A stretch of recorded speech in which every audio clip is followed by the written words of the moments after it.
એક પતિ પત્નીની બહુ સરસ વાત છે. પતિ પત્ની 25 વર્ષ થયા લગ્નને, એટલે એ લગ્નની વર્ષગાંઠ ઉજવવા માટે હોટલમાં ગયા ને તો પત્નીએ નક્કી કર્યું કે આપણે હવે આ વર્ષથી આવતા વર્ષ સુધીમાં જે કંઈ બંનેની ભૂલચૂક હોય એ આપણે નોટમાં રોજે લખવી, મેન્શન કરવું ટૂંકમાં. તો શું ખ્યાલ આવે કે કેટલી કોની ભૂલ છે, કોનું સારું છે.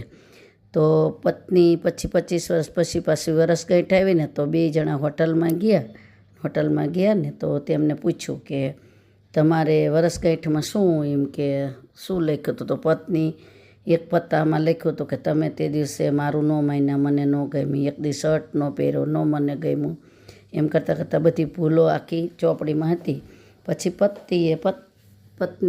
પત્નીનું લીધી બુક, તો બુક બધી કોરી કટ હતી. છેલ્લે પત્તામાં લખ્યું હતું કે તું મારા જીવનમાં આવી અને ત્યાર પછી મારા જીવનમાં બધી સુખ શાંતિ મળી અને એનો ઉપકાર હવે હું જીવનભર નથી ભૂલતો, કારણ કે તું આવ્યા પછી મારા જીવનમાં બહુ બધી સારું થયું અને કોઈ ચિંતા રહી નથી.